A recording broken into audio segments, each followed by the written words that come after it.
tal-karattru? Il-biopoezija. Użajna l-biopoezija. Alright, kulħadd fehem mela x'kien l-iskop tal-lezzjoni llum. Wasal ċar għandkom? The teacher must also decide on what needs to be differentiated, on the strategies to use to give all students the opportunity to learn the skill, and on the ways through which the students will show what they learned. In evaluating if learning has been effective, it is important that the teacher understands the wide range of students' learning processes and hence determine the standard a particular learner has attained. Għajdi x'ġara? Kulħadd irid jiktibha jew kellha xi ħadd jiktibha fuq din il-karta. Ara, idealment tiktibha xi ħadd minnkom, però l-idejat se tiġbruhom kollha. Alright, għax jiena forsi ma kontx ċara u intom għandkom sekwenzolja u saqsejtuni. Tajjeb, mela xi ħadd minnkom ħajjiktibha, però l-idejat ħad tiġbruhom flimkien. Alright, u fl-aħħar ħanamluha fuq din il-karta. Fil-ewwel nagħmluha fuq flus. Naħseb ħatamlu wara f'jiena, okej. Ftemna? If the teacher does not articulate the standard, the learner does not have access to it, and so remains dependent on the teacher for judgments about the quality of performance. Hence, feedback from the teacher must be relative to standards and performance. In the same way, assessment for learning must provide feedback to the teacher about instruction, so that he or she can construct the instructional focus and set the goals of the lesson accordingly. Se nieħu ftit rispons tal-biopoeżiji, mela tridu tażlu waħda minn fostkom biex taqra il-biopoeżija tagħha. Kristi. Il-poeżija ta' John. Semmewni John skola morta kuljum iffissat fuq l-ajruplani kif ukoll kuġġinita mill-vapuri. Moħħti Helen ma naqbilx tara l-kodba biss issiba mhux bħali moħħirrieħ. Jien nħobb ħafna l-avventuri ara Helen dik sikura ma jeħuda u riska aħna ltqajna imma tgħidx kemm żgħirna. Okay, proset, daħlu daqsxejn iktar fid-dettall tal-istorja daw tal-karattru. Motivation is a very important component. The teacher should be able to perceive and discover the students' interests and to assess their levels of motivation. The learning experience must match or inspire the learner's needs, so that learners can engage in pedagogical experiences and further motivation is generated. L-għan tiegħi huwa li noħloq environment fejn it-tfal iħossuhom iktar komdi.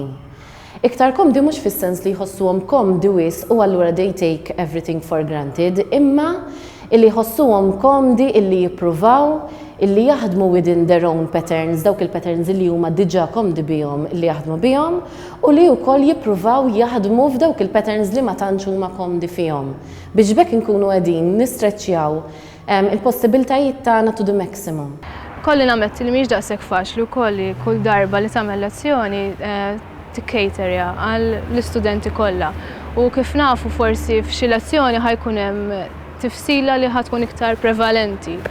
U għaldaqstant nipprova kemm jista' jkun ngħidulhom li f'din il-lezzjoni ħanużaw din it-tifsila iktar minn oħrajn. Ħalli dak li jkun speċi jkun daqsxejn iktar kif tajt jaf Students also need to play a central role in the processes of differentiation. They should acquire skills related to self-directed learning and be made to assume responsibility for their own learning. Għawek għandi ħafna karti żgħar tistgħu tibdew taħdmu fuqhom minn issa. Ma jfissirx li ħadd tlestuhom hawnhekk jekk ħadd għażlu tagħmlu prop, alright? Però ċar tridu tagħmluha xorta. Min minnkom biss jixtieq li jagħmel prop jagħmlu, mhux bil-fors. Iċ-ċarta tissir bil-fors mingħand kulħadd. Qegħdin niftehmu?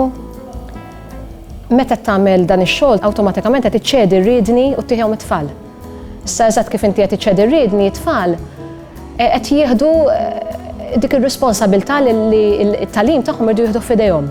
Thus, teachers and schools ought to invest time and energy in teaching skills that empower learners to take control of their own learning. So, Robert. Meta għadna l-idejat fl-imkien, għaw indunajna jistajna ħorġu b'idejat ġodda għalek ta' għolnijom u l-klim zid liħ biex nuru xamilna ma' Mike Fullen, Peter Hill and Carmel Crevola in a recent publication, Breakthrough, emphasized the need to precisely articulate the quality of student responses and to move away from trial and error learning. It is therefore imperative for an educator to have a way of diagnosing each individual's learning preferences in a precise manner so as to personalize instruction. Ma tantx ħassejn li għandu konfluenza, badejn naqbli ideja taħob nippreferi aktar is-sekwenza.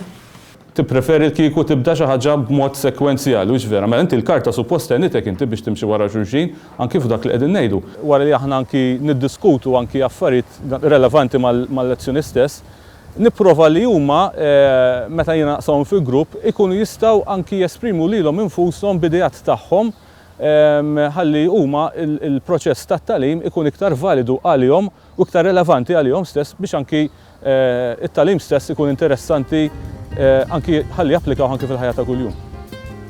Let Me Learn can change the ways teachers face their day-to-day challenges.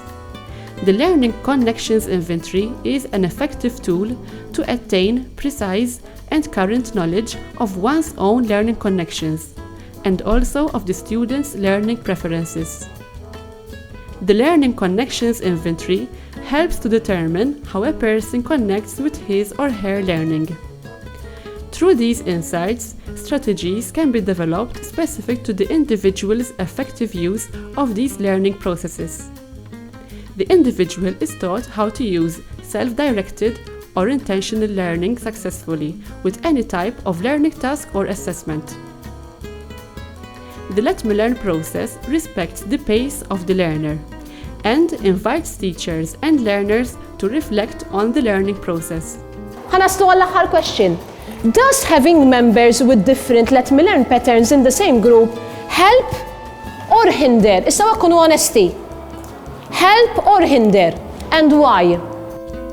It also builds on good practice of the learners rather than on a predetermined standard. Proset. Very good. Tajjeb. Tajjeb hekk. Bravi. Intom għamiltu, Proset, xbin. Dik l-idea tiegħek donna. Proset, bravo. Ma biex għadik. Lessons can be focused on clear and attainable learning objectives, through which tasks can be achieved. Once the learning objectives are attained, assessment tasks are identified. Issa, ħanaraw ftit x'se nagħmlu għall-ġimgħa li ġejja, alright? Għaliex naħseb ħafna minnkom tgħiduli issa kif se nippreżentaw ix-xogħol, okay? Mela, l-iktar ħaġa importanti hi li qabel kollox nlestu l-biopoezija flimkien għandkom ftit minuti issa sakemm id-doq nilħuqu nlestu daqsxejn oħra minnha, okay? Iċ-ċart ħafna minnkom kważi ġilittu biex toħolqu kompromess għaliex kienu xi disgwid żgħir ħsessira l-ġimgħa d-dieħla wkoll, okay? Jekk għandkom bżonn iktar affarijiet bħal karti, eċetera, kemm issaqsuni. Ftemna? Collaborative and cooperative work prevails, and different modes through which a task can be carried out are encouraged. Għedin tlita iktar għanna ċans nsaqsu iktar l-xurxin u talmu minn xurxin, mill-klassi sija, eżempju.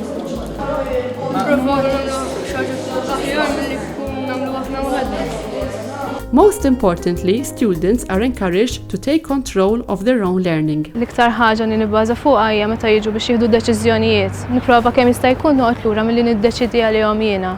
Ġifieri jekk qegħdin fi gruppi u jridu jagħmlu ċertu xogħol, ma mmurx jiena u ngħidulhom ara għamlu hekk u hekk bil-fors. Inħalli l-għażla kemm jista' jkun libera u konxi ta' riperkussjonijiet tal-għażla tagħhom, ġifieri mhux biss ħajażlu ma għaliex ħajażlu hekk u x'se jiġri jekk ħajażlu hekk mhux biss għaliex ħażlu dik il-ħaġa. The teacher is invited to consider alternative learning and assessment strategies that do not necessarily require reading and writing. One can show what one has learned or practice a given skill through verbal exposition. This can open the doors of learning to many learners. When students are given the chance to express themselves through talking about their understanding and physically demonstrating their skills gradually, over a period of time, they start to include some writing alongside the more practical methods of recording. l-awareness ta' patterns differenti u li mhux il-metodu tiegħi huwa tajjeb imma anke l-metodi tal-oħrajn huma tajbin, qed iwassluni biex jiena nipprova l-inqas nistħarreġ metodi differenti kif nagħllem l-istess ħaġa u bekk nilħaq l-istess objective. The teacher can also create healthy, collaborative environments where learners help each other to set and reach targets and teach each other to improve their work through carefully structured peer tutoring. Meta bdejt naħdem fil-bidu bil-gruppi tal-Let Me Learn, kellna grupp minnhom ma kontx naf il-patterns ta' kulħadd u waqgħadthom flimkien. U meta saqsejthom meta minna evaluation fl-aħħar tal-lezzjoni u saqsejthom kif marru, kien l-unika grupp li komplejni li ma marrux tajjeb. U mbagħad wara meta minna l-questionnaire u kelli l-patterns ta' kulħadd, indunajt li kelli l-grupp kollu prattikament tekniku. Ġifieri kien hemm sekwenza fil-grupp. Mbagħad ovvjament irranġajna l-grupp u wara ħadem ħafna ħjar. How can teachers strategize to support the differentiated needs of students?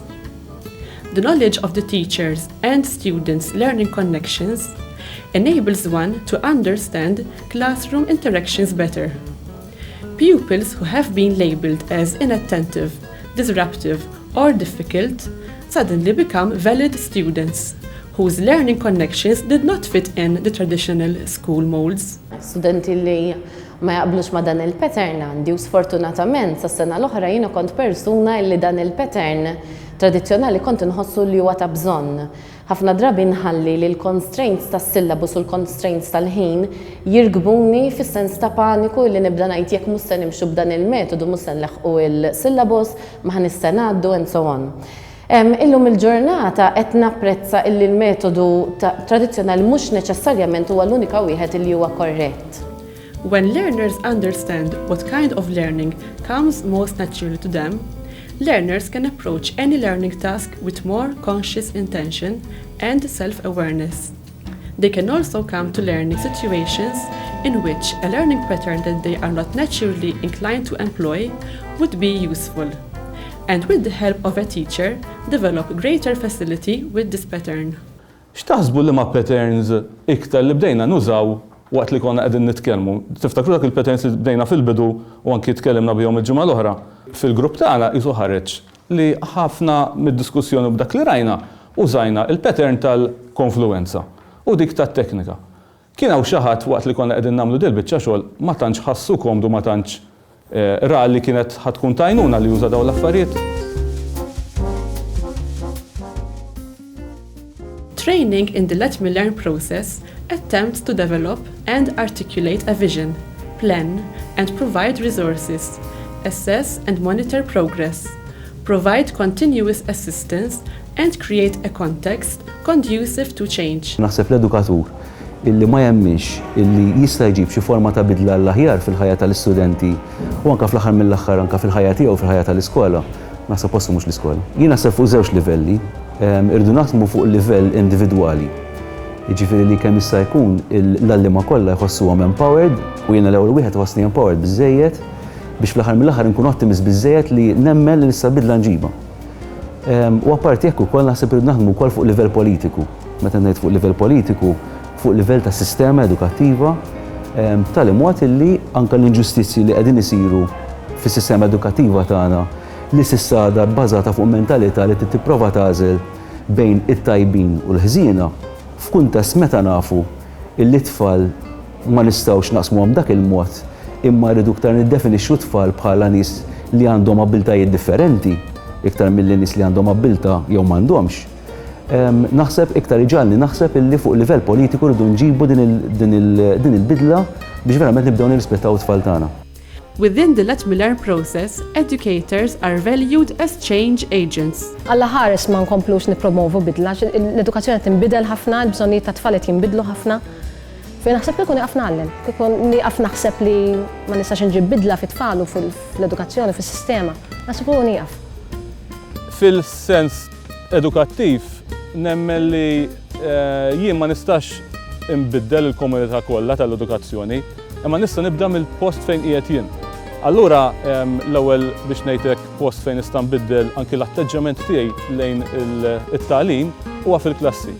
Fil-klassi qed ninduna li huwa biex ngħidlek il-workshop fejn nista' nesperimenta għal modi kif wieħed jista' jgħallem aħjar u ninduna kif it-tfal jistgħu jitgħallmu aħjar. This process of change is initiated and sustained through a program of in-service training, mentoring and support. Each and every educator is able to engage in focused, ongoing professional learning. This is the key to linking new conceptions of instructional practice with assessment of student learning. Professional development activities carried out throughout the training are being translated into the classroom with effective instructional strategies and content. Smajt bil-Let Me Learn anki permezz tal-kollegi tiegħi li anki jagħmluh u li sabuh ta' għajnuna kbira fis-suġġett tagħhom. Ippruvajt nagħmel din l-avventura li anki fil-ħajja tiegħi li nipprova anki nitgħallem modi differenti. Iktar li stibt iktar pożittiv huwa l-fatt li anki wara li għamilna l-kors biex ngħidlek l-għajnuniet baqgħu għaddejn anki wara. Allura kiena kelli diffikultà biex anki kif napproċċi jew nittekilja ċerti issues anki fil-klassi fejn jidħol anki l-mod kif nagħllem, jiena stajt nirreferi b'mod faċli anki n-nies li hemmhekk fil-unit tal-Let Me Learn huma nies li jgħinu ħafna, nkun nista' nirreferi għalihom u bekk inkun it-tagħlim tiegħi jkun iktar bis-sens. Il-Let Me Learn kien proċess fej għaraft ħafna iktar speċi l-individualità ta' tfal, kemm hu tajjeb li taħdem ma' kull tifel b'mod differenti. Għeni ħafna minn dak il-lat li nifhem iktar l-tfal. Il-ħin kien daqsxejn ta' problema, mhux għaliex il-kors huwa qasir, imma minħabba li fis-sekondarja dejjem ikun hemm attivitajiet għaddejjin u inti titlaħħaq between. Però kien hemm biżżejjed ħin biex dak li tallimna poġġejnieh fil-prattika fil-klassi, it-tfal kellhom iż-żmien li jifhmu, it-tfal forsi xi kultant fehmu iżjed malajr mill-istennejt u din esperjenza anke kollegi tiegħi. U allura kien hemm biżżejjed żmien biex aqqadt dak li tallimna fil-kors mal-prattika fil-klassi u li żgur issa nkunu nistgħu nkomplu naħdmu fuqha kollha kemm aħna. Dejjem xtaqt li jkolli pont bejn il-ħafna teoriji li forsi tallimt l-università u qed nitgħallem fuqhom u l-prattika għaliex dejjem kien hemm ċertu studenti li jiena nagħmel x'nagħmel